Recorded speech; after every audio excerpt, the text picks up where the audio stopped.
I'm very proud to introduce our Executive Director, Samantha Young.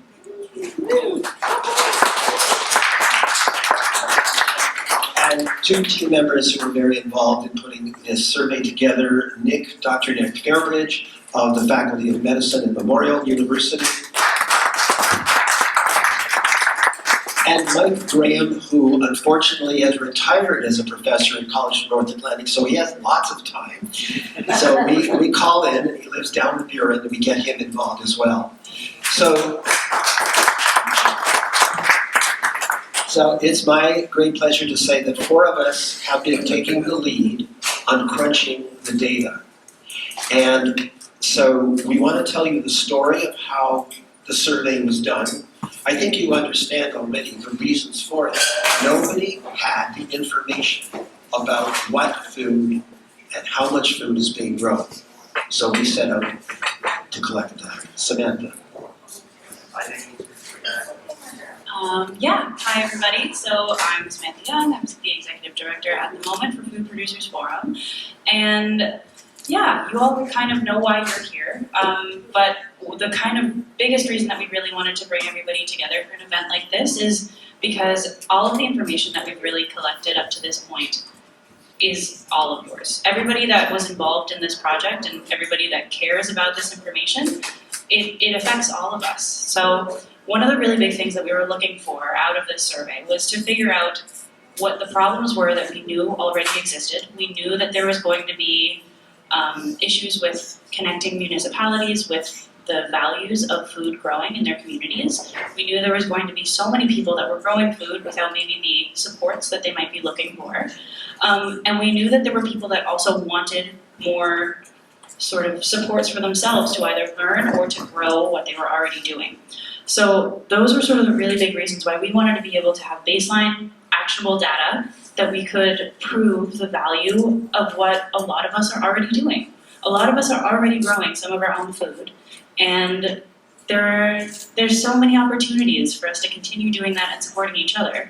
And by having this proof that it's already happening, we can keep moving forward on making it easier for people to continue doing what we know is valuable. We see that the food that we're growing for ourselves is going to be healthier, it's going to be easier to access, more accessible, especially in times with climate crises continuing and issues with getting food to this island. These are things that we really have to think about, and there's so many people that are doing such good work. And we just wanted to bring all of those people together. So even though it's an anonymous survey, we might not know exactly what people are doing what. This also lets people know that there's other people doing the work that they see as well. So it's by just proving that we're all in this together, we're doing great work. The other thing that we wanted to do is I also wanted to thank a lot of people, because there's a lot of people that also were involved in getting this survey together. It's not just us. The MUN engineering department had co-op students that had started working on key informant information for us. I want to thank our entire board. And we also had multiple individuals who also did our pilot survey as well. So Food First helped us with that. We've had so many partners that I know I can't name everybody. So I'm not going to try, but you know who you are. That's kind of what it comes down to. Those are sort of the big things. And then I guess what you're all really here to see is, what did we find? And that's not a me question. So I can hand this over to Nick at this point. We're going to ask Nick to the stage. There you go. I wanted to add to what Samantha has already said, a few notes about the process, how this came together. This is a project that has unfolded over about 2 years. And we began thinking that if we could talk to people on the phone, we could gather this information. So we had 2 students at the Faculty of Business do phone surveys, and it was like pulling teeth. How do you get a farmer on the phone during the day? Well, you don't. What about the evening? Well, maybe. And so we tried that method, and that was not hugely successful. So at that point, with Nick involved, with Dr. Fairbridge involved, we set out to create an online survey, and then we would spread the word about it. Paddy Daly is one of my favorite people. He's the morning host on VOCM. I said to him just a couple of days ago, I phoned in to say, this event was happening, I said, by the way, Patty, you're a member of the team. And I could hear the smile right on the phone line. I said, great, I'm a member of the team. He said, because getting the word out, as you might imagine, right across the province was the hardest part. And luckily, Samantha is based in Corner Brook, so she could do CBC on the west end of the island, and CBC has been tremendously supportive. But we found ourselves jumping through hoops. The hoops were, first of all, to create the survey, to collect the information that we need, to make it easy to take. Just 20 minutes. We didn't want to keep people for more than 20 minutes. To ask not only about food growing, but foraging, hunting, fishing, large-scale farming, and small-scale food production. We managed to pull that off. I'm so proud of the whole team that did that. And we had people involved from the Department of Fisheries, Forestry, and Agriculture. We had people from the Western Environment Center. We had people from Fishing for Success involved. We had a very diverse group that was steering this and helping develop the questions. And therefore, we got information up to the wazoo. I mean, we know a lot about what's being grown, gathered, fished, hunted, how it's being done, who it's going to, what challenges people are facing, and it really can help us create a roadmap for moving ahead. And with that, let's take a look at the results. In any field. So Food Producers Forum is a nonprofit group, and they've been working to gather and share reliable information of what to do and how to support community-based food production in and across our province. So in this presentation, what we're going to focus on is really the idea of where is the food? Where is our food? And where's it coming from? So the first clear takeaway that we were very happy to see through this survey is that food really is where we live. So we had fantastic engagement. This is just a quick map showing that we had respondents from over 750 individuals, and those people were situated throughout the province, both across the island and throughout Labrador. And this represents 167 communities where we now know food can be grown. But of course, it's likely grown in just about every community. And we only heard from a small slice of individuals. But it's so nice to see and be able to point to and say, actually, we can grow food in this province. There are those opportunities. And here's some of the ways that people are doing it. So again, where was that food? So we were looking at both what was happening at a garden, what's happening out in the field, so foraging, from those who are raising animals, from hunters, and from those who collect fish in various ways through our province. And what struck me again was this idea that food is coming from where we live at the community level, because 80% of all of our respondents told us they were doing this within municipalities, a small amount within other unincorporated towns throughout the province, and of course some in rural or local service districts. But what really struck me with those numbers is that is pretty much a reflection of Newfoundland's overall demographics or characteristics. And so that really says that most individuals that are participating in this survey were growing food where they live, which is where all Newfoundlanders and Labradorians live in our communities. So gardening has become one of the largest acts of mass civil disobedience in our province. We were very proud to say, among 750 participants, great uptake and reach, but we were able to document 6.2 million pounds of food being produced. Now, the large majority of that is, of course, from commercial individuals of various scale, and large-scale farms make up a significant amount, a very important part of the food production picture looking forward. But for this survey and for this presentation, I want to focus in on the non-commercial and the other community level activity. We documented almost 500,000 pounds of food being produced outside of those commercial systems. So that's by individual families or communities, community gardens, nonprofits. And again, that's only from 750 participants. So where was that food? Well, it's in the gardens and the fields. The average yield from all of our respondents was over 500 pounds of produce per individual that was involved in gardening or foraging. Now, that number is skewed slightly high in that a small number of individuals are doing an exceptional a high yield, even in the non-commercial area. So there's so much we can learn from those. We actually hope to use much of this data in a further report coming in the next few months to try and highlight what is working well and how can we get everyone with better yields based on what these few individuals are doing so well. The median number was 150 pounds per individual participating, and that's still a lot of food. And so that's the number I would peg and say, well, if we could scale that up, if we could get even 1% of households in Newfoundland and Labrador able and supported in producing their own food, we're talking about potentially millions and millions of pounds of food that could be produced again in that distributed, low cost, low impact model throughout and direct into our communities. So what worked? So rather than going through the whole scale, feel free to pause your screen in this recording if you want to take time to look at the individual numbers. But overall, what I want to highlight is the diversity in that every type of produce we asked, did you grow it and how much do you grow?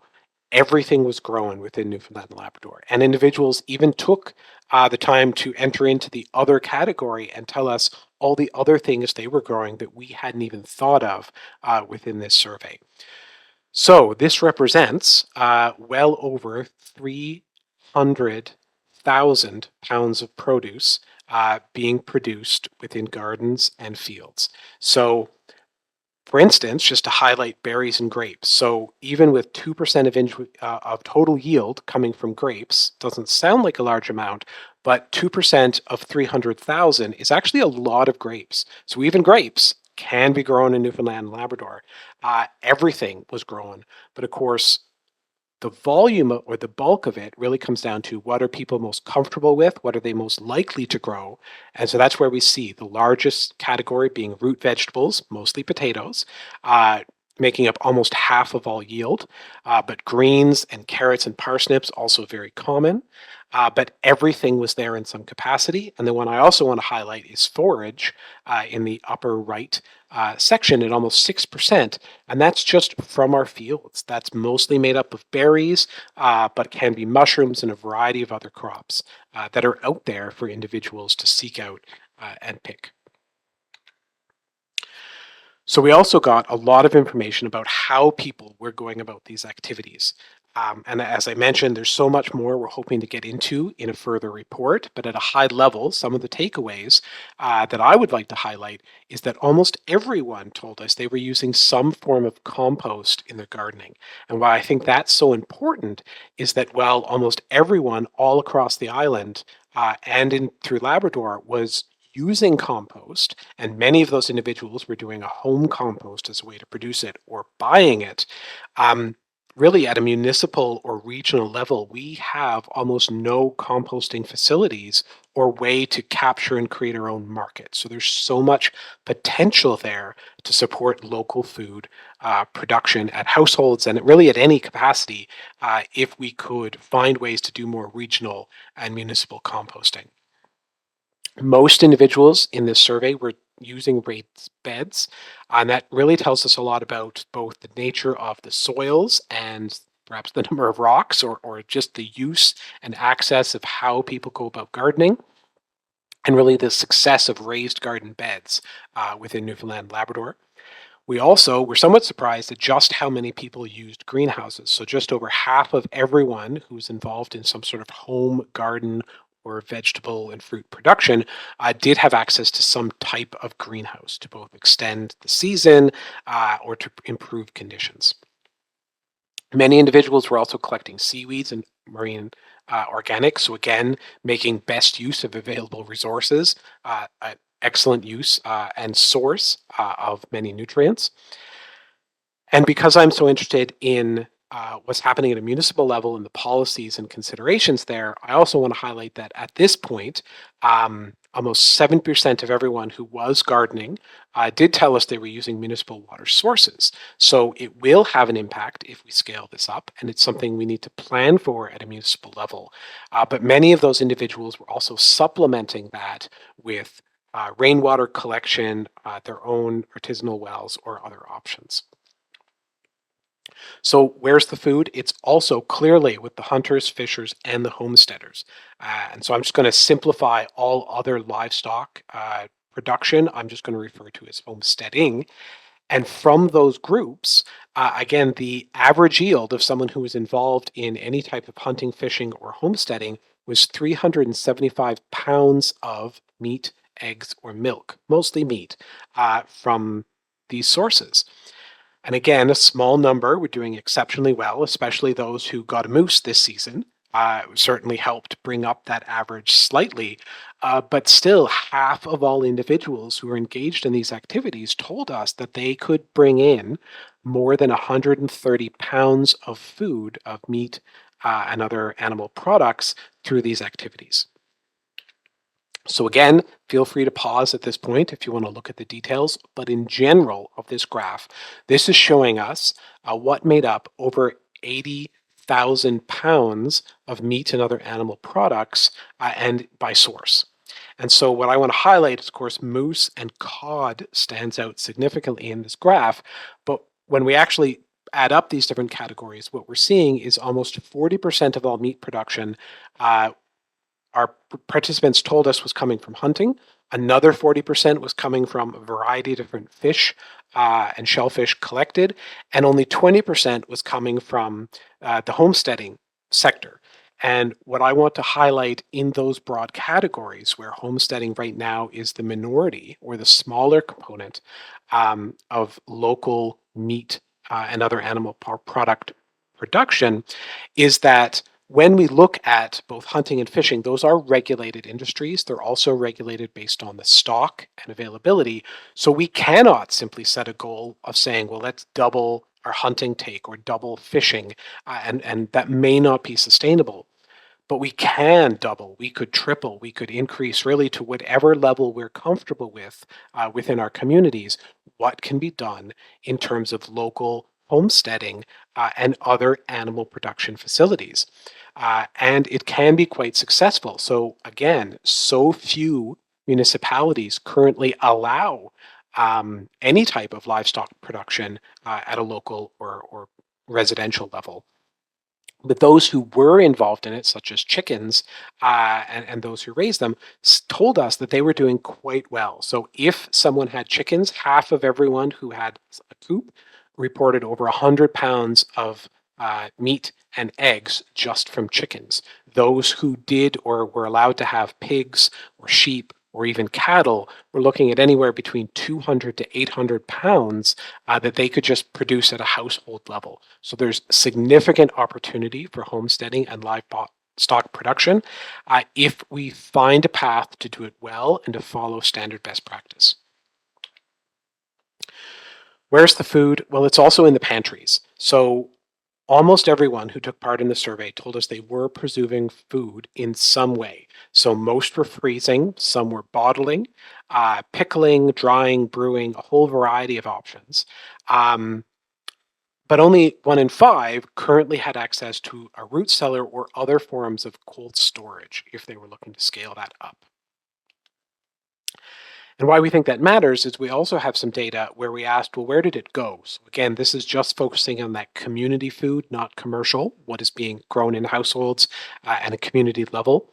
So most of it is being eaten, and it's supporting direct households in their production. But what struck us in these numbers is a significant amount was also donated.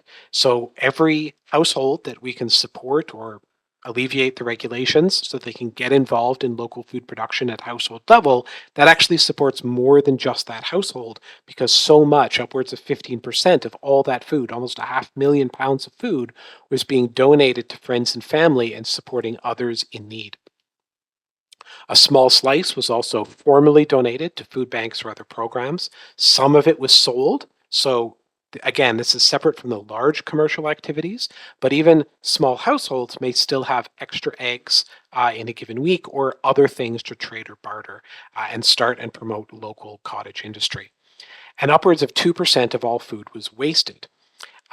And overall, so this figure is actually combining both the produce and the meat and other livestock sources of food. And overall, both meat and produce was the same at the high level, except for what was wasted.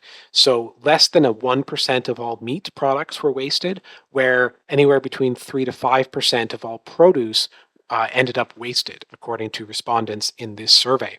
And so one place to highlight, because we were just talking about what was being done at pantries, what's being done to preserve, is that there is a difference in how we preserve and treat those two types of products. So meat products are much more likely to be frozen or preserved soon after butchery. Produce is more likely to be kept in a fridge in the hopes that we eat that fresh salad, more likely to be wasted. So the more we could promote preservation techniques, get workshops out in the communities, the better we might be at addressing that bit of waste. Because even 2% of waste, when we're talking 500,000 pounds of food from just 750 people, that still ends up with a lot of food wasted. So every percentage, everything we can do might really matter in supporting that local food production, local food source.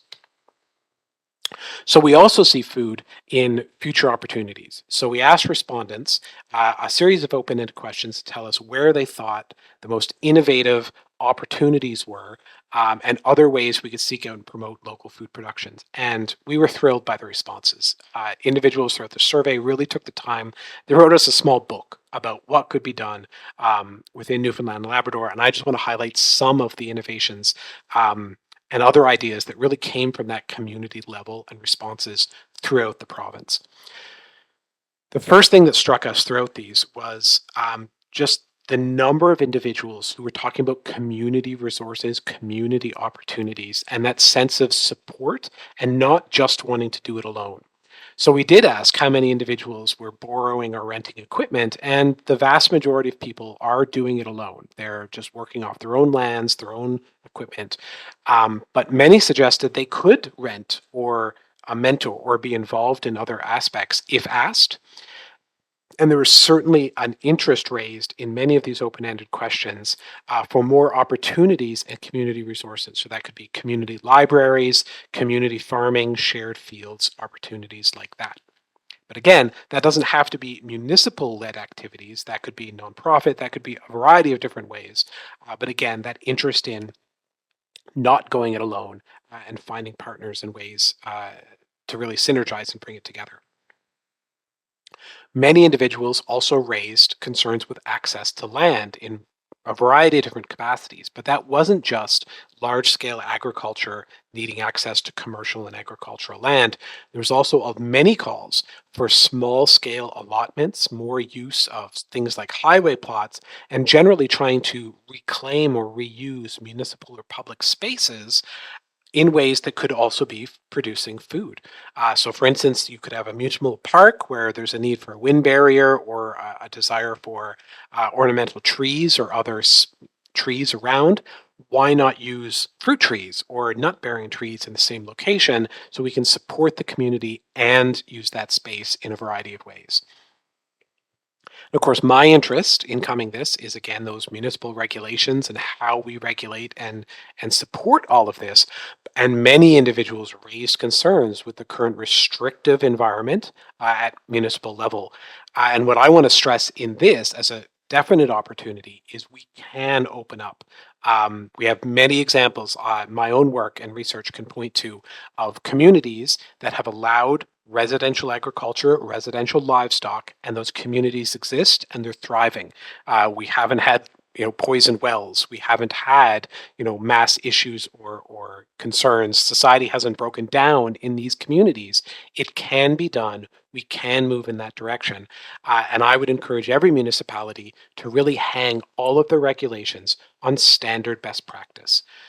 We could wipe out so many of the unnecessary complicated rules or individual councils trying to decide how many chickens to allow an individual, which ultimately is arbitrary and it's not based on standard best practice. Let's base it on standard best practice. Those guidelines exist. How many animals you should have in a given space, those guidelines exist. Let's just put that as our only regulation, follow standard best practice, and let's find ways to support that and enforce that. There was also many calls for cold storage, things like root cellars at a community or shareable level. So again, very few individuals currently have access to root cellars. And I would highlight this as a great opportunity for any nonprofits or municipalities looking at developing cheap community resources that a root cellar ticks off many boxes when you're going after grants or other options because it is part of Newfoundland culture and history in a way that it's not in other parts of Canada. It also aligns with sustainable food practice and it serves a community need. Many individuals independently wrote in saying we would love to see more community root cellars or ways to store food. And that site then could become a location where you bring together individuals interested in this and you have more fair food sharing and swapping and supporting those community interests. We also had many calls for local accessible abattoirs throughout the province. Many of the meat producers identified the lack of available butchers as a challenge to their own production. And we had a variety of suggestions in terms of either mobile abattoirs, more local training, and how individuals can safely butcher their own meat, but also calls for more small scale access to either existing facilities or new facilities focused on small scale access, because often the current availability is focused on individual or large scale commercial activities, and it's just less or not economical to allow small scale access, but that is blocking what is actually we've now documented can be a lot of meat, a lot of opportunity. We also see food in accessible training. And so there's so many calls for more community level workshops, hands-on training and mentorship opportunities. So just as an example, this list is by no means exhaustive, but some of the top things we noticed was individuals really wanting to get into foraging, recognizing there's just so much food and a wealth of berries and mushrooms and other opportunities throughout our province. And so calls for foraging training, foraging courses, especially on things like mushroom identification, so that everyone can feel safe and confident in their foraging activities. But there are also calls for a variety of other community-based cooking activities, food preserving classes, other opportunities or recreation programs to get individuals comfortable and working with food within their local systems, and almost every type of how-to you could think of within the agricultural and small-scale setting. So that could be how to compost, how to manage pests, how to build soil. So again, that focus on hands-on community workshops and other mentorship opportunities. So again, we want to thank everyone who took part in this survey. 750 responses was an excellent start. We hope perhaps in a few years we can do this again and just continue to expand and get a really good sense of what is happening at a community level across our province and beyond the 167 communities we're thrilled to have already heard from.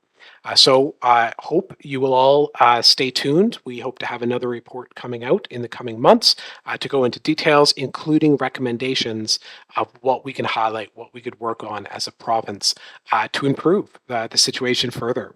And it's a great start. I hope it's clear from this rundown, and this is a briefest skim across the data. We've only begun to analyze it and correlate like two different things together or three different things, that this was a remarkable project. And again, a lot of the credit goes to Nick, but to the whole team. Two of us had training in qualitative research, so we thought really hard about the questions we were asking. But as you just heard, we've got remarkable information in hand now. And if it proves anything, it proves the fact that we are returning to food production at the local level already, that we have that capacity, that it spans home gardening, small-scale commercial, large-scale farming, hunting, fishing, foraging, and that we also have internal capacity to teach each other and not lose the skills, and also include new technology to make the growing, gathering, preserving, distribution, I hate the word marketing, distribution of food more effective. And that will mean that we can move back toward food security.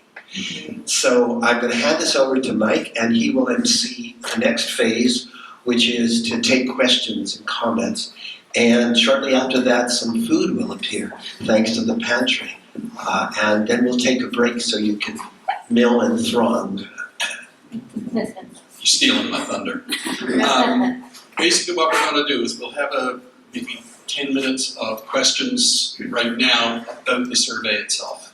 So questions about the statistics, how it was done, maybe repeat some numbers that you didn't get, that kind of stuff. We'll take a break and get a little bit of snack.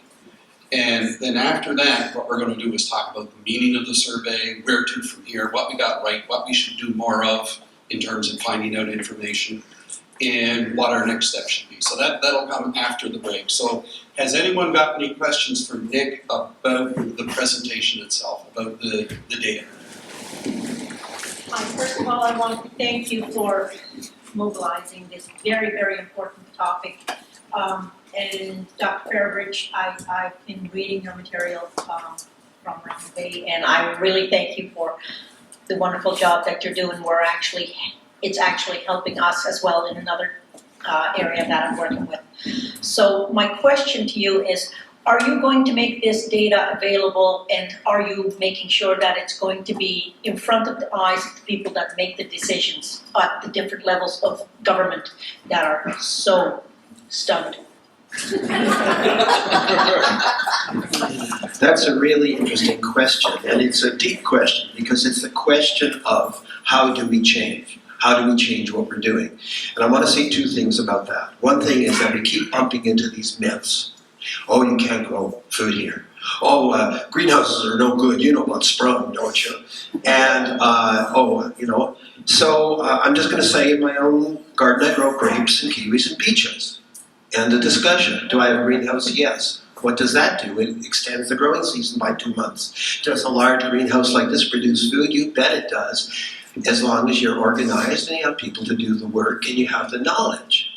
So whatever we've documented that 750 people are already doing, the potential for food production is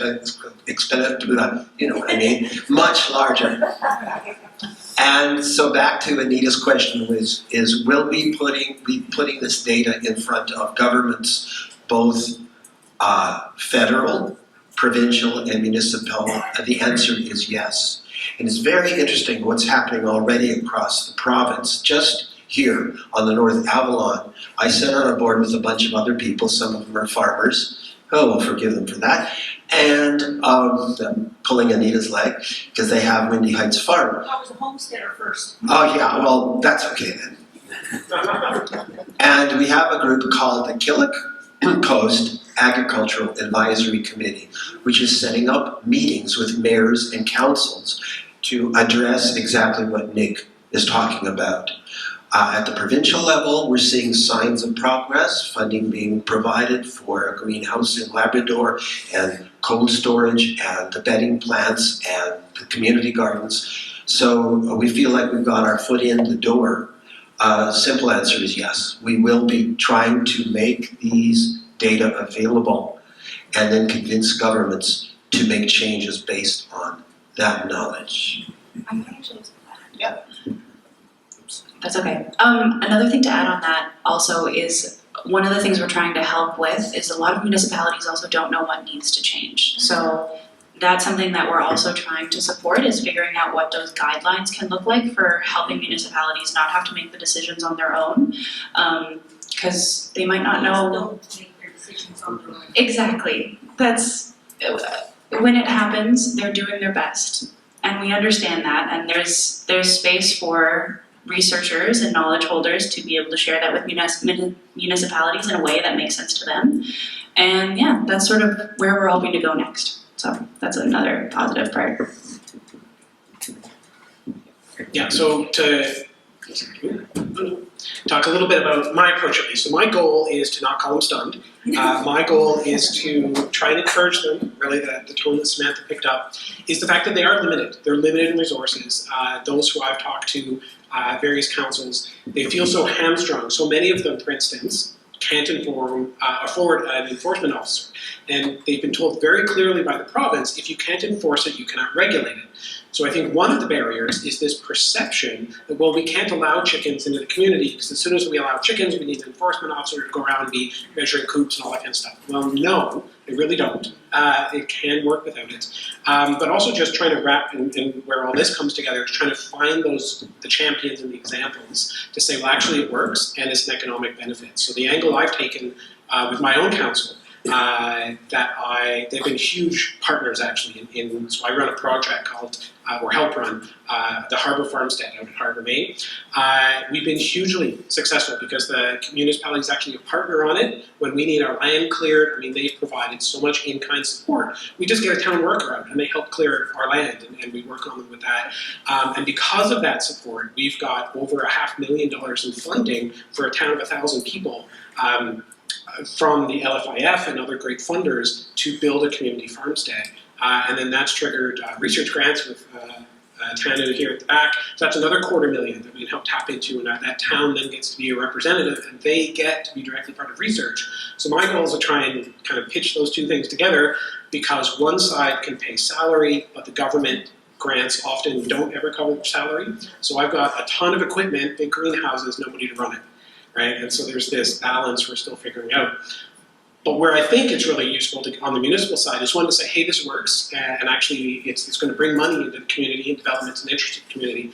But also, if we look at the other side of it, which is the waste management, and we really document what a composting program could do, that is, as I mentioned before, a huge expense to most small communities, especially if you're out a ways, away from Robin Hood Bay or the other dump sites.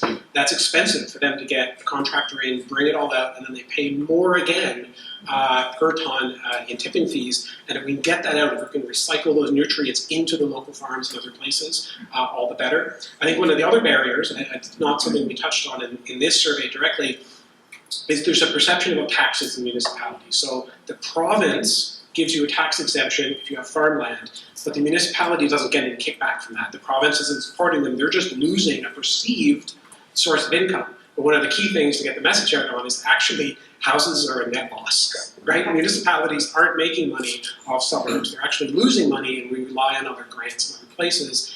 And of course, there's still business tax, there's other opportunities. And if you can do urban farming, where you have your tax base, and then you're allowing people to farm and do industry in their backyard, and other options, that only adds to the town. So I think there's so many opportunities.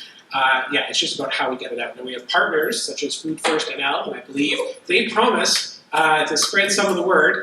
They have a local spot, the local municipalities NL talk coming up. So the networks are happening, the message is getting out, and we welcome any feedback on how to get it out there, how to get them to listen. Now I'm going to throw my weight around here. We're getting a little off topic. A lot of this discussion is really for after the break. So does anyone have any questions about the survey? No, I wanted to say that based on everything you've said, that I'd love to see an end come to the food banks. Maybe we'll always need them, but for years we've been saying food banks are supposed to be a Band-Aid, but it's not. It's not being. Nothing is getting done. So I think this is a great opportunity. So that might be for next week or after the Maybe, next but session. I'm going to respond to that anyway and say I think what this has the opportunity to do is put food banks back to being an emergency stopgap, as opposed to something that people depend on day after day after day. About the data specifically, since that's the threat. So again, just to reinforce what we did see, is that what they're telling us is 1% was going to food banks or other donations of the total, 500,000 pounds of food. 1% of that was going to donations. But the other key part is that 15% of it was going to other family members or friends or community options that were outside of that formal donation structure, and hopefully keeping them from going to the food bank. So that's still not quite the solution, but there's a lot more happening out there that I think then is normally being recorded. One of the problems you run into with food banks, and I ran into this myself, I had about 25 kilos of cucumber. That, when cucumber is ripe, you got to eat it. You can't leave it on the vine, and you can't store it in a fridge for 6 weeks. So I had pickles. What else do I need, right? I tried to give it away to a food bank. It took me 3 days to find someone to take it. Part of it was they don't have the staff to be able to collect it. They don't know what to do with it. If they do get it, they get it to come in. They don't have the coolers. They don't have the storage space. They've got to give it away. Now that's down in the Burin, right? But that's where a lot of, places like that is what we're talking about. There needs to be a change in how the local producer can get that food to the people who need it. Because food banks aren't set up for that. They're set up for keeping a can of beans on the shelf until someone takes it. So one of the things I want to do is to applaud the work that Food First NL has been doing on identifying food need as an income issue, not just a food issue. And because food banks are only allowed, I believe, to give out food once a month, they are clearly not a solution. And Alan Doyle and crew just did a fundraiser for Bridges to Hope because they've used up their entire year's budget in 1 month. Jody told us that, Jody Williams. And what this suggests, and we'll save this for after the break, is some kind of strategy to create places right across the province where food is being produced, stored, shared, because everybody needs food. And food as commodity, as I often say, is broken, and food as charity is broken. And not necessarily in competition with the retail chains. I'm still buy my avocados at Dominion. For many people, they need access at affordable rates or in some cases, as members of the community without having to pay for the food that their family needs. And we need to create that solution. One more question, I think, and then we'll take it. I think zoning, transportation, so those issues are critical. I was just wondering, you mentioned, I wasn't sure what community was doing a good job, what municipality, and how you reached out to municipalities. What did that look like in your survey? Sure. So, so I'll just, the other thing I did, so I sat down when everybody else was, learning how to bake bread. I got 160 development regulations. That's where I started, reading what the communities are doing. Then I went through and I called every town clerk to see if what was there was still the interpretation, how they're running it. So there's already one report out on that. So what's working in my community? So there's only 3 communities that stand out as clear examples. I'm going to hopefully remember all of them. So one is mine, so Harbour Main, Childs Cove, Lakeview. So that is basically all residential agriculture is in the permitted stage. So it still means you're supposed to apply, and I think a lot of towns, even councils, don't necessarily understand that process. There's still a difference. So permitted means, when something's permitted in a zone, it's permitted, right? You're still supposed to be applying, getting a permit. There doesn't have to be a fee associated with it. Sometimes there will be. So it's there. I believe it's Aquaford and Bay Roberts were the other 3 that were very open, or at least they weren't very restrictive. They weren't clearly saying you can only have 3 chickens or so on. There are probably a dozen more that allowed livestock in some capacity, but often highly restricted, such as St. John says you can have 3 per enclosure. And Corner Brook now says 4? 4. But what I would challenge any councillor voting in for those is, what is that based on? Right? How did they come up with 3? In St. John's, you can get 3 per enclosure, but you're actually allowed multiple enclosures. That actually breaks standard best practice. You're now keeping animals in separate little areas where there's going to be territory. They've taken, for anyone in St. John's, I would applaud St. John's for taking a real strategic approach, but how they actually did it at a regulatory level was a mess. So for instance, they came in with their bylaw. For anyone who's not familiar, they came in with an animal bylaw that says you're allowed any animal, 3 animals within 1 enclosure, and you follow some very generic ways. So I have some issues with that because animal husbandry isn't generic, right? The needs of a chicken is not just a scaled down horse, right? 2 very different sets of needs. And again, if we just said follow standard best practice, that would look after it in one line, right? But the other issue with St. John's is they actually left their development regulations low. So bylaws are over here under the Municipalities Act. Development regulations are actually part of the Urban and Rural Planning Act, so a completely separate act, different set of powers, and they left that alone. So what it actually says in St. John's is you're allowed 3 chickens, but you're not allowed to do agriculture. So you can have chickens, you can't eat their eggs. is apparently what St. John's has currently done. So again, I would encourage any of them to say, wipe all that out, look at Harbour Main, look at Bay Roberts, look at other places, the wells aren't poisons, things haven't been, fallen apart. You can step that up and just say, do what's reasonable. We have run into issues, even in Harbour Main, they brought me in for consults where someone does push it too far. There's always going to be someone who pushes it too far. But we can have structures in place to deal with it and help encourage, and often actually in both those cases, the province was actually a great resource, where they brought in the right people to look at the operation. They say, well, actually, he is following standard best practice. If you just do this and this and this, it will make it be better, but then it's all about board, and that's excellent. The other thing I would point out to municipalities is separate from those two acts, we have a third act that's really important to this municipal aspect, and that's the Farm Practices Protection Act, came in 2013.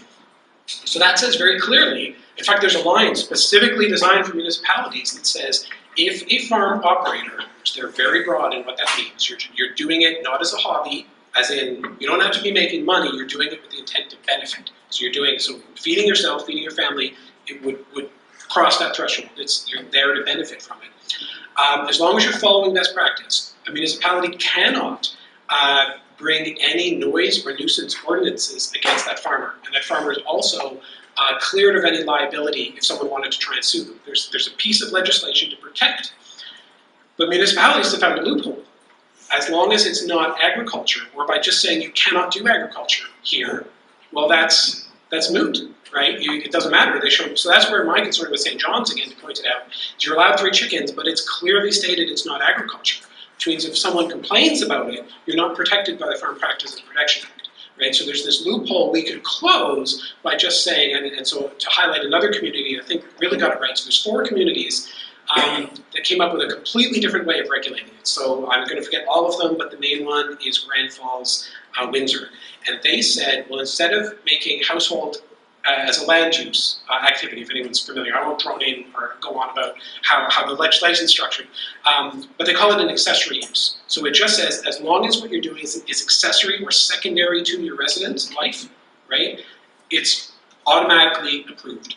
It's just built right in. That is supposed to be, growing food is supposed to be part of residential life, and they've just built it right in. They're still, now unfortunately that's a community, I think they still restrict livestock, but they say gardening at least should be part of life. You're automatically approved. There's no permit process. It's ready to go. And I think everybody could do that. They could just say, okay, this is what accessory use farming is. It's small, residential scale, and it's just approved. What we as a group, Food Producers Forum, is going to do is we've already set our sights on this, and we've already received our initial funding from the Office of Public Engagement at Memorial, is to create a provincial food network. We talked about food as commodity is broken, food as charities.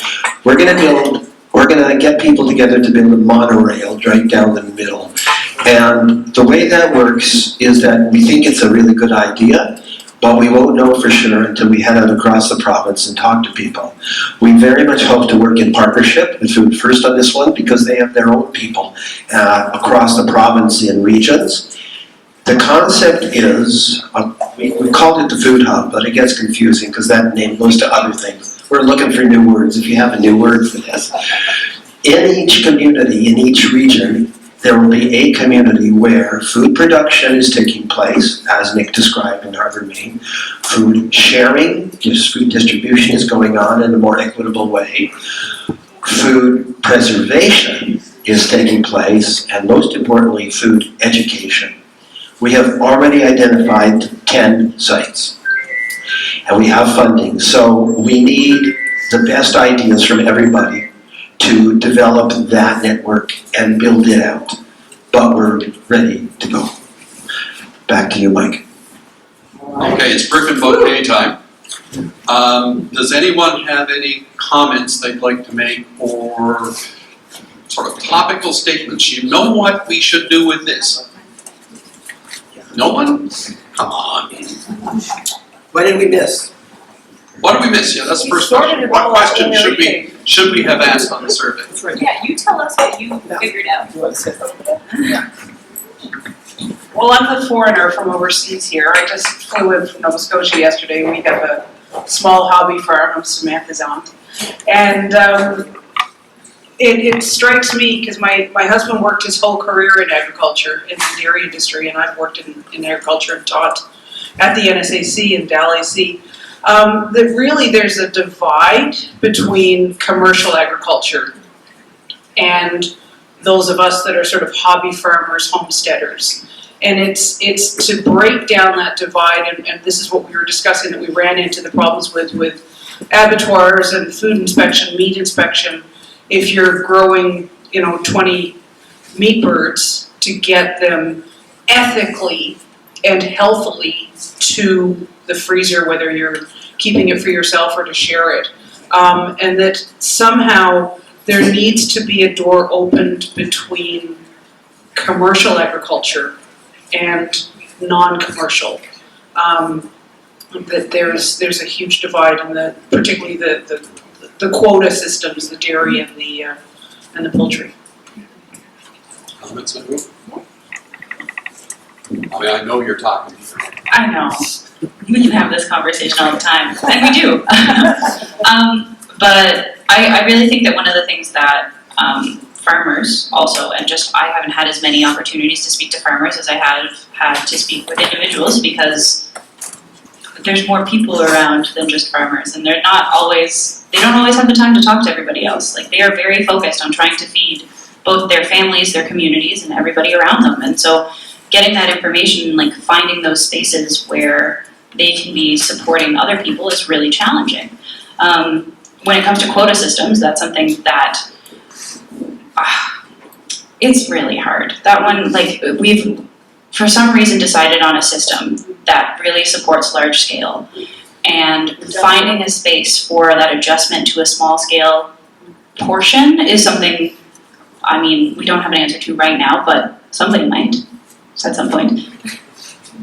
A case in point about this, in terms of regulated commodities, is our friend, partner, Ian Hussey, who is the bearded beekeeper. He lives in Port Blandford, and he set out to produce meat and grow chickens and be an education site, and he's a massive beekeeper.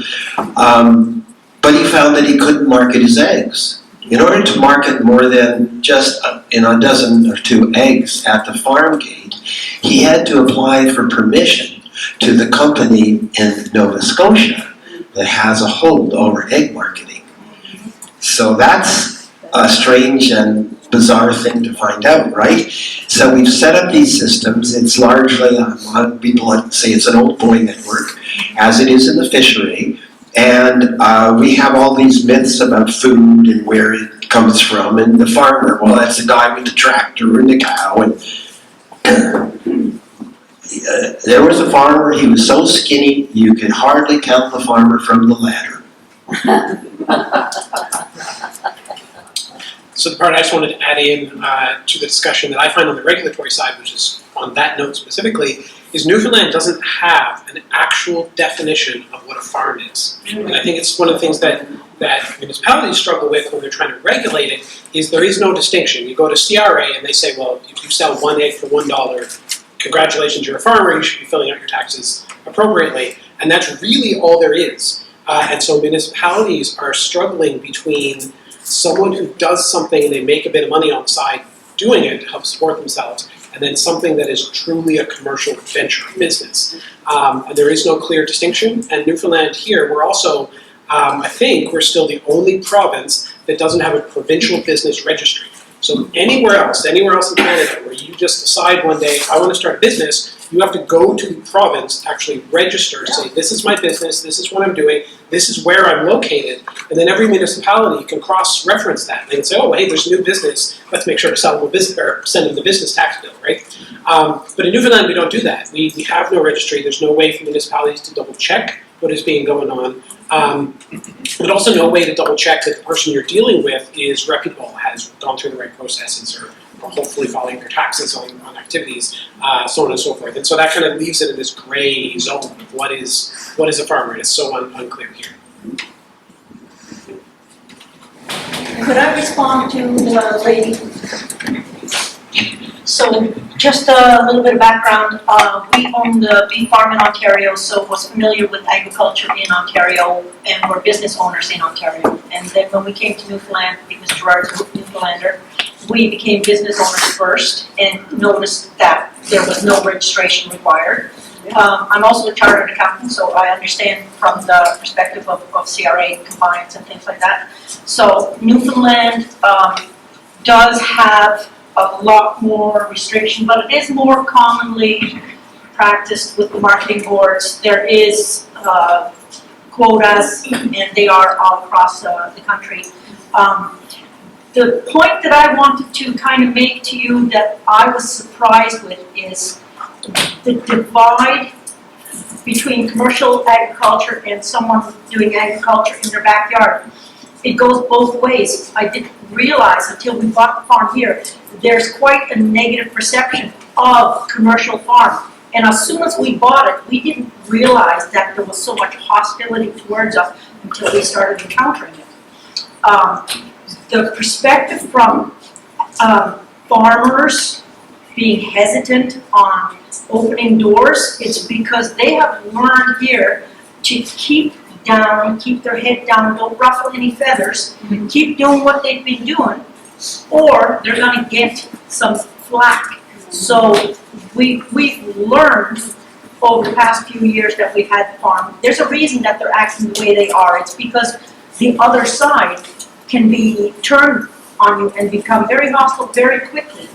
And so then inundate municipalities with nuisance complaints. And even though there is no laws, there's no lawsuit ability towards any nuisance complaints, there have been farms that have been restricted due to those complaints. And so the farmers are starting to realize, keep your head down, don't ruffle any feathers, just keep doing what you're doing. So there's a lot of education on both sides. Our farm, we were trying to draw that connection again between the farmer, the land, and the end user, and the community, right? But there's so many complexities, right? And because there's not a willingness of the municipality to accept anything other standard farming practices, whenever you go outside the box, they're going to say, you need a permit for that. And then when you try and go for a permit, they say, oh no, that's declined, that's discretionary, and with discretion, not to. Right? So it's complex. Quotas, marketing systems, municipalities, permits, but it's really complex. We need lots of people involved to try and help all of us, right? On whatever level. Yeah. So I live in Butch Cove by the water, and I have a really productive garden, raised beds, fruit trees, and bushes. And if I wanted to have chickens, I wouldn't be able to because they're not allowed. My neighbor has chickens and goats, but they were there from the beginning of time. But I also have a neighbor across the road who built an 8-foot by 8-foot greenhouse. In fact, she hired guys and bought materials, and in addition, she had to pay the town of Butch Cove $125 in permitting fees. That should not be required. There are examples all over the province, whether it be in Witless Bay or Butch Cove or in Clarenville, where apparently I was told people got up in a town meeting saying, I live in a city, I don't want chickens next door. City, yes. So, and people know that, but what was interesting to us in putting this survey out there, this is a bit of something you won't see in the data, is that on Facebook, on the pages where people talk to each other about food, backyard farming and homesteading, but even more so backyard vegetable gardeners, people said, don't take this survey. Don't let them know where you are. Don't tell them they're going to come and take your vegetables and tax you. And that's, you could call that paranoia, but it's a reaction to the ways in which people have been over-regulated and separated into camps. And I'm really happy that we got 750 responses. Obviously, some of those people who heard about the survey there took that advice and didn't participate, but thank God 750 did. But that's one of the things that we need to overcome. And I think the way we overcome it is by demonstrating support for food production. So those food producers who would not tell you whether, my God, their children are on Facebook holding carrots, but they won't take the anonymous survey. But I understand that because they're so used to being put down for doing something that is a basic right, which is growing food. My job's eating. Yeah, so part of the issue is that it's not a basic right. Nowhere in Canada, I mean, our land system is still fundamentally feudal. You have a land title, you don't own your land, the king owns your land. There is no right to growing food. I mean, 500 years of English tradition, that was literally one of the main parts is who was allowed to grow food. So there's definitely a lot of calls for perhaps making it a right, somewhere in between. But that aside, the other point I wanted to make when mentioned about municipalities, so there's a whole second survey I haven't run it outside of my own community. We had great success. And it was a survey specifically for the town council. So I partnered with them and I created a survey to try and poll what the community members actually felt about farming and felt about the homesteading. Because the issue with councillors, those who I've been working with, they only hear the complaints, right? No one shows up to a council meeting just to say, hey, wow, you guys are doing a great job, and then they leave that. They are entirely a complaints-driven, often a volunteer position. So that's all they're hearing. So the point of that survey was to try and get broader community uptake so that the council could say, okay, hold on, yes, we're getting complaints, but actually 75% of the people or more are fully in support. Yes, they want to see, less rodents or some issues being dealt with, but we're able to pick through. So if anyone else is interested in that kind of survey and you have the ear of your council, I'm happy to bring that elsewhere. There's already a discussion about maybe bringing it to the town next door. One of the signs that things are beginning to change is this study, which was done for the Killick Coast. This is a study on agricultural potential needs, rights, resources for the towns of Moby Bay, Middle Cove, Outer Cove, Torbay, Portugal Cove, St. Phillips, Balleen, Pooch Cove, and Flat Rock. And as you can see, it's a really detailed and extensive vision document. And the group that now exists, the advisory committee, Agricultural Advisory Committee, is bringing this document forward and putting it forward to mayors and councils and saying, here's a roadmap for improving the economics, the sustainability, the food security, and the rural character of our communities. And we'll see what they say when we bring that forward. But just as a sign that things are beginning to become more substantive and moving forward. Food Action Network, made up of representatives from Food First, Fishing for Success, the Western Environment Center, and other groups where we're trying to strategize that change. And it's not easy. But if you can figure out who the lead group is for it, then maybe we can all get behind that thin end of the wedge and push. But that process is unfolding. And it's unfolding because of the partnerships that we've built.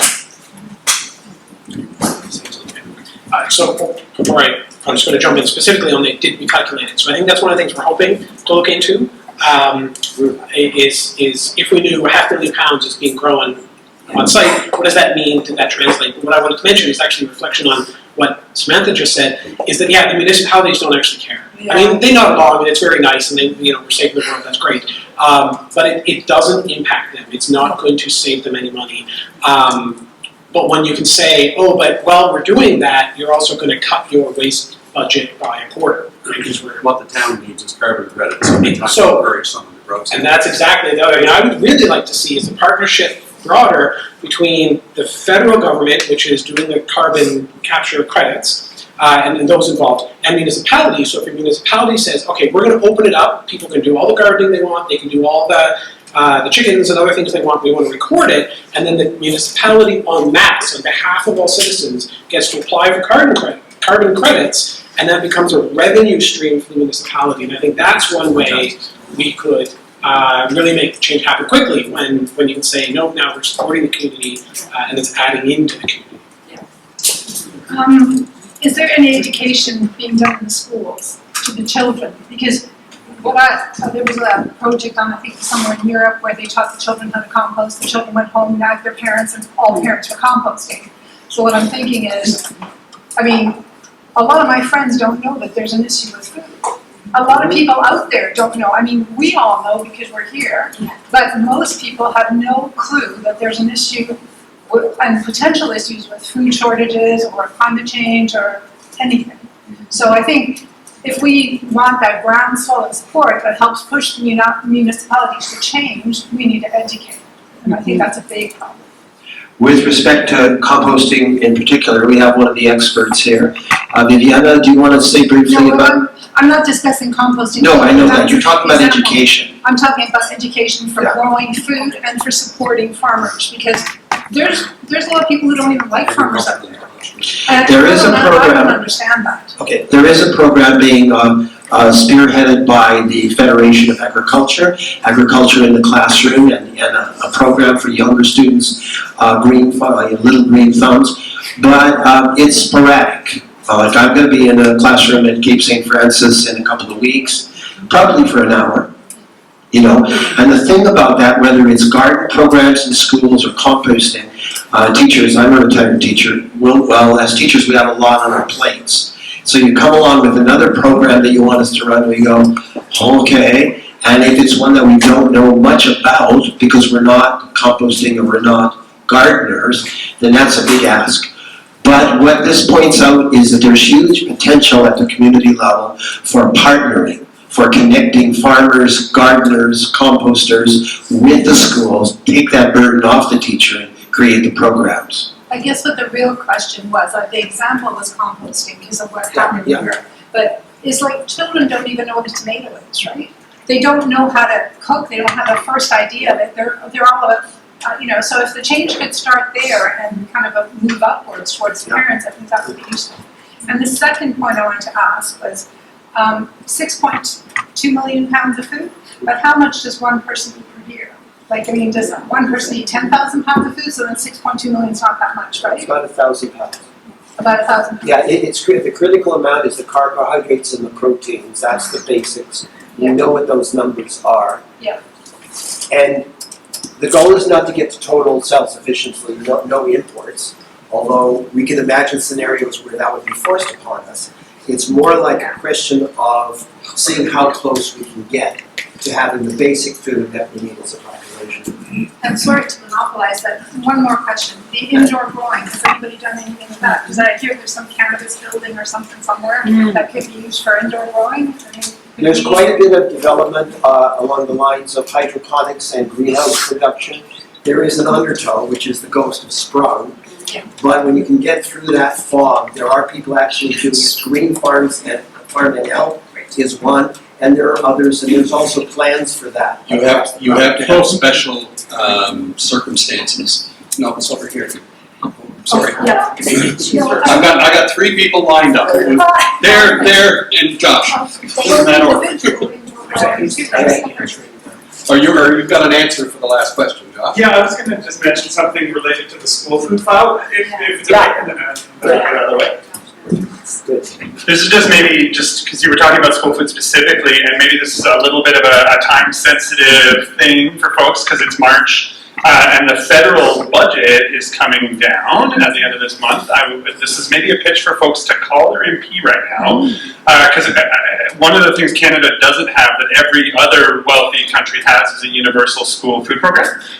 So we are like the laggards in the world on this. But the feds have promised an investment in one, and there's kind of a question now. The promise has been made.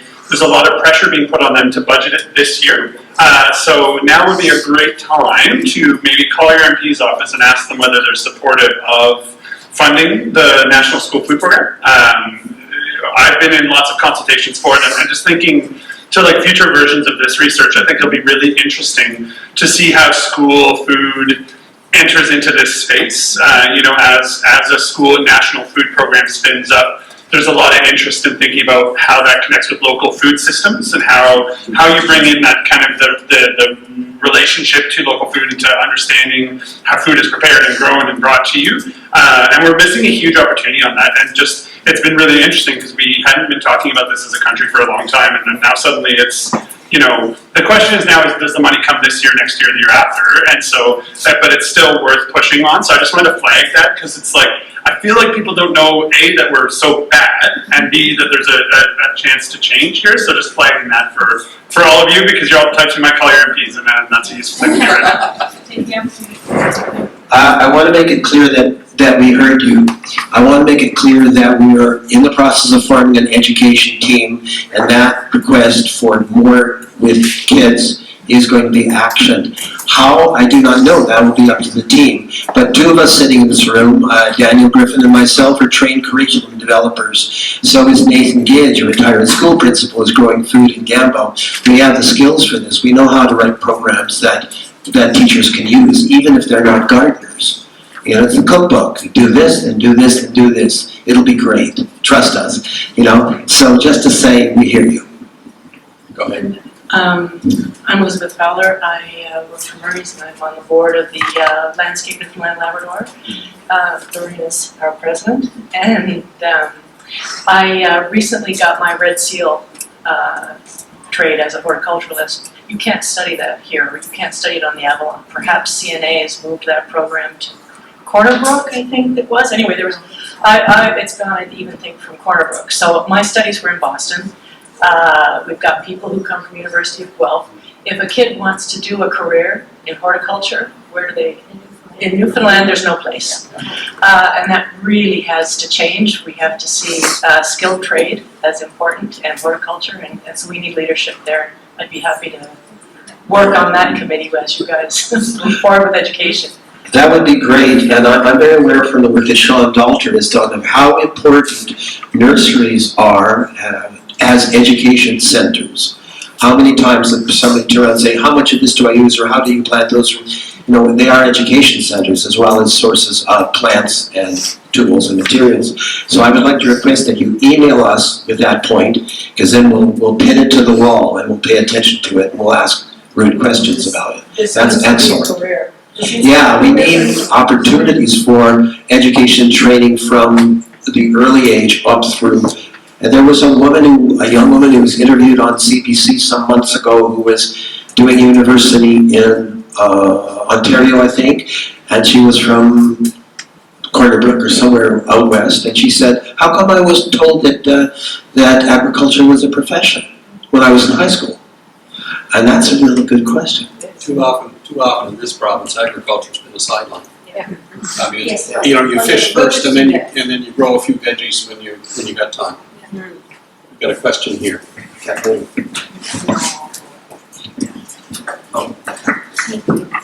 So with the considerations that we said that there would be an impending food shortage possibly, I think it's important to identify that is most likely just part of a larger collapse which will affect our medicines. So I'm just wondering, in your research, if you've identified any farmers or herbalists in the province who are focusing on medicinal plants, especially considering the, I guess, the dependency of a lot of Newfoundlanders on pharmaceuticals. Thank you. Someone behind you had a question. Oh. No, Go ahead, then I go after. So I'll just say, so specifically in this survey, we don't have any, and we did allow individuals to write in what else they're producing, and from what I can remember having scanned through, I don't think I saw anything about other medicinal or other options. There wasn't a forage. There was some. Yes, There was there's one section of forage. questions about specific materials. Yes, but very little actually captured in this, but again, something we could perhaps look at a future one. One of the issues with medicinal herbs is that, and I just finished writing a garden book for Boulder that will come out this summer. You have to be very careful what you say. You don't want to be prescribing. But God knows, traditionally, and we have partners in our projects who are, one of whom is a Mi'kmaq herbal knowledge person in the Conroy Valley, that we need to include that. So once again, that's a really good question, and please send us that by email.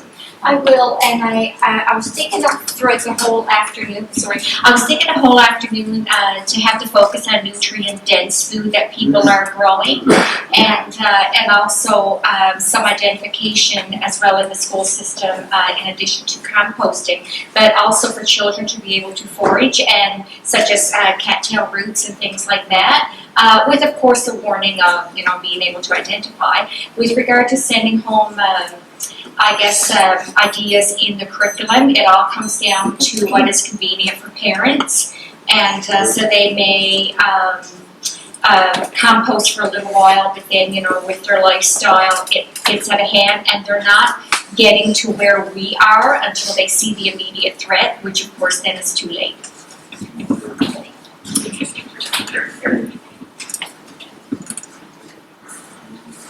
Okay, I'm Kathleen Parwick. I work for Municipalities Newfoundland and Labrador. Please don't throw anything. My master's is in urban planning. Please don't throw anything big. Have been following this conversation for several years. Really excited about the direction it's going in. Municipalities Newfoundland and Labrador, of course, represents the 275 municipalities across Newfoundland and Labrador. Actually, correction, 270 municipalities. 5 of those are Inuit community governments who were formerly municipalities. So. Thank you for the kind words, and no, our members are not stunned. Our members are severely disempowered in many instances, and this is why I find this such a constructive conversation, because a lot of the work that you're doing is advancing the conversation, in the spaces where people hold knowledge about what needs to happen, and then, are bringing it into the space where it might be addressed by low capacity local governments who, arguably are contending with some very big issues right now that, even outside of this space. So we can have longer conversations about that. But there were a couple of things that struck me. Samantha referenced in just glancingly in her comments, working towards, regulatory language that could be incorporated in, admittedly, our highly problematic municipal planning structures.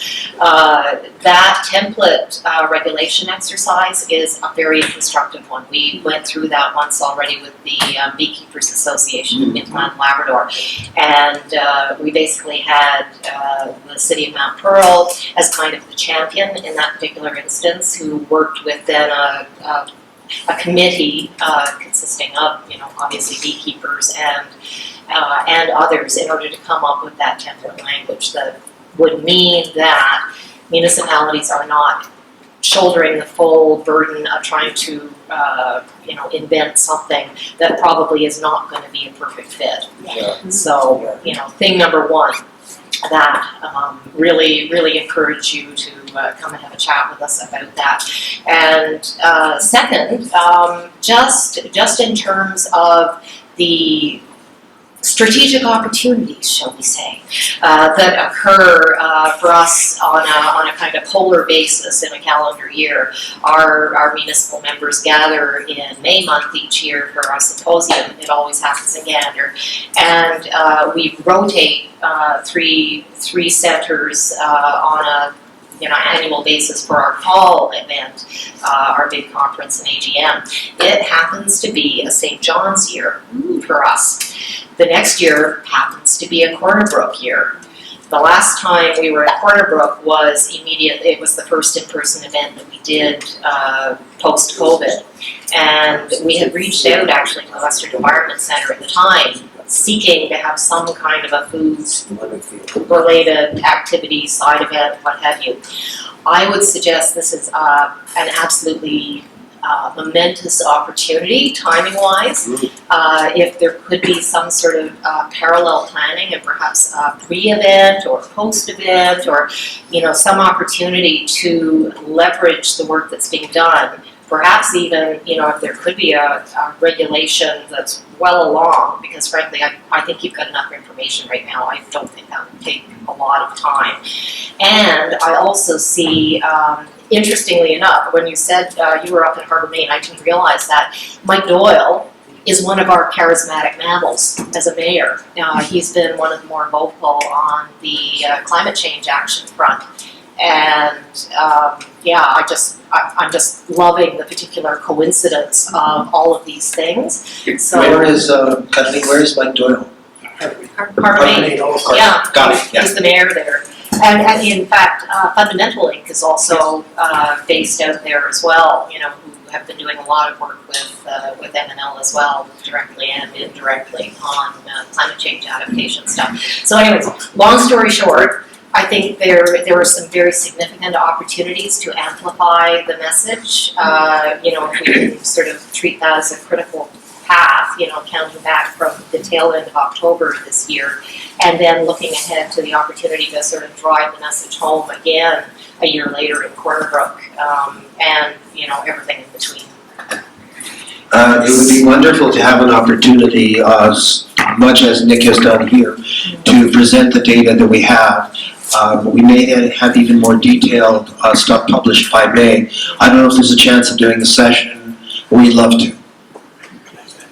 And Just because I'm the, so, and if a template's needed, I've actually already written one, and there's also a group, I'll let Samantha mention it, that's actually trying to produce a guideline, as well for municipalities. But yeah, so I've already tried to legalese it to say, just stick this into your regulations, erase everything else that's there, and that should look after that. We'll sorry. Microphone? Yeah, one more time. Forget it. Yeah, I'll just, in terms of the finessing, having been a professional planner in this space, in this province, we have that one irritating little wrinkle, which is the professionalization that has meant now the planning functions are, of course, gate-kept by the profession and the relationships. Of course, we don't have a lot of planners in this province, and they all sort of answer to corporate mechanisms of, sort of smoothing things in, over, and through. Anyhow, so I do think it's important that we find the charismatic mammal in a community that adopts said regulation and gets it jumped through all those hoops. Is when we're talking about organizations that we want to partner with, it doesn't have to be other food organizations. Like, food is a part of every single other aspect of life. Everybody eats. I love that saying, thank you. And it's a part of health, it's a part of lifestyle, it's a part of mental health, it's a part of just living on an island, it's a part of everything. So if you have an organization that you know of that might want food stuff, everybody should be working on it together. So we got everybody involved. And do we have an idea of what percentage sort of came from which audiences? do you mean what kind of thing they do? No, in terms of survey responses, how many, what percentage came from, various No, sources? I know we didn't do that, partly because we wanted to maintain anonymity. Yeah. And partly because what we were counting on, and it seems to have worked, is buzz, is word of mouth. But, yeah, go ahead. I was just going to make two comments. The first challenge is right into the culture of Fine Labrador seems to be distrust, or maybe that's maybe not even a strong enough word, of business in general. So that's one thing to bear in mind. Like, even publicly, you will hear public officials and leaders be very disdainful of business. And that can then also translate over to farming, unfortunately. So that's one comment. The other comment, which I'd like to hear more analysis on, is carbon footprint reduction. Like, obviously, you talk about organic, even like composting. You say, like, well, the town will save money on tipping fees. But if you think about those big trucks driving back and forth to Robin Bay or whatever landfill you're talking about, and they also think about the food that's not getting trucked in it, and then less waste at the grocery stores. And every single time that I've tried to think about how we're going to get people to make these actionable changes about carbon sequestration and issues like that, it always seems to end up coming down to money. So unfortunately, with a lot of the stuff that we've kind of looked into, and the way that we've structured it is around, you can save money this way. And even though there are these benefits, like all of the carbon challenges that are going to be not dealt with but supported, we almost have to make it a byproduct. Even though it's an amazing byproduct and honestly is fantastic, it's not how everybody thinks about things, and we have to recognize that we're in this system that doesn't always recognize it, and how do we support it and make these changes sneakily almost. It's all about community, it's all about partnership. The less we can demonize people or blame them for shortcomings or lack of knowledge, and move ahead through dialogue and partnership, the better it is. That's all I have to say about that. You've been waiting very patiently. Thank you. I'll be short too. Just another idea to pop into all of this, because it's all connected, is mental health. Horticultural therapy, therapeutic horticulture, is growing huge here in Canada right now. I am actually certified myself, and this is another connection to add to the schools and the kids, another avenue to bring food security and mental health together as well. It's all connected. It's a lovely note, actually, that call to. We've run a little over time, so I'm going to have to call it there. If anyone has any comments, questions, bricks, or bouquets, email Dave. Foodproducersforum@gmail.com. That's our address. And you need to be aware that when you do email us, you may be invited to join the team. And that's how we roll, and that's how we got here, that's how the survey was done. But it's so important to all of us that all of you are here, each of you, thank you so much. And the doorways and the ears remain open regarding where we go from here and how we work together to do it. So thank you.